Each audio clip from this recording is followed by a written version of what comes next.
Hello and welcome to Pre-Academy for Animation. I am Ran Suratsky, an animation learning lead for the Academy. In this session, we will go over what we should do before jumping straight into animation, setting the camera's image plane for our benefit and also locking the camera for safety before moving on to the next stage. Before we start with the animation, we need to load the scene first, and for that, the standard is to reference the asset into our scene. The way to go about doing so is to go into File and then Create Reference. When in there, direct Maya to the location of where the assets are located. Now let's start with referencing our environment first. Once the environment is visible in the scene, I tend to hide the grid. And also I start placing things in separate display layers. I will select the rocks, place them in first layer, assign the layer with color. Then I will hide the rocks layer. Zoom out until you see the whole environment. Mark your select and assign the selection to a new display layer.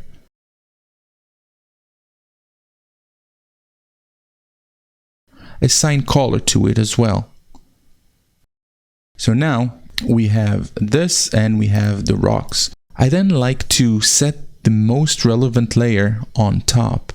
In our case, it is the rocks layer. Personally, I like working with showing the wireframe on the mesh. Our next step is to add another reference to the scene. It is the camera with an image plane. The image plane would basically show us the sequence for our video footage of the tiger we need to animate. The square shape that is attached to our camera is what will display the footage for us. Select the camera, go to the image plane tab, and then locate the sequence folder on your machine. The image sequence starts from frame 1001 and ends in frame 1145. If you don't set your timeline to the proper range, plus checking the Use Image Sequence option box in the attribute editor, this would not work. The image plane would show static image only. I need to make sure that the Use Image Sequence box is checked. So now we have a camera with a working image sequence running properly. We also have environment and rocks, and the tiger can safely walk on. Of course, you can always take the image plane and use the depth to maybe make it, I don't know, 60 the depth or 80. So you can see how now it's behind the rocks. Another thing that you have to do with the camera, if I select the camera right here and I go to the channel, make sure that it's locked. If it's not locked, please shift select all the channels, right click, and please go to the lock selected and lock it, just so that you will not be able to move around and ruin the camera that most of the time it's going to be tracked. There's going to be animation on it, and you do not want to ruin that, or you do not want to touch anything that was pre-made, pre-done for the shot. There's another tip I can give you in order to perhaps make your lives a bit easier.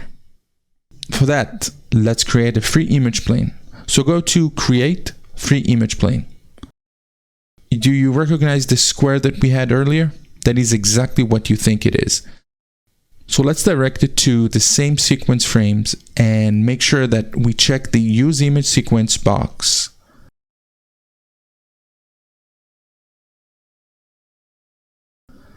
Since this is a free image plane, that means we could translate it, rotate it, and scale it, whatever it is we need.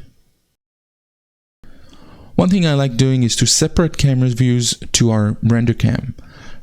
The one camera that we cannot manipulate but we need to animate to is the render cam, so I would prefer to work in a perspective view. I will now move the free image plane and scale it just a little bit, just to approximately place the footage with our rocks. So go to the first frame, which is 1001, and press the S key on your keyboard. Then scrub the timeline and according to the footage, translate the free image plane to match to the rocks.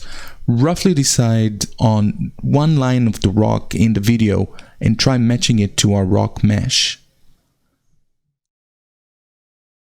It does not need to be accurate, it is more to give us an idea of where the tiger is positioned in any given time. So it's going to be on this rock. Take it back. I'm just looking at this line over here and I'm trying to match the line of the rock in the video. It's moving more. Move it. There you go. Move it again. Just until I have it approximately. I mean, these things will change anyways eventually, but it just for the planning sake, I think this could be a good starting point. So now that we have all of this, we can save our file and move to the next stage, which would be planning the animation with simple proxy shapes. See you in the next video.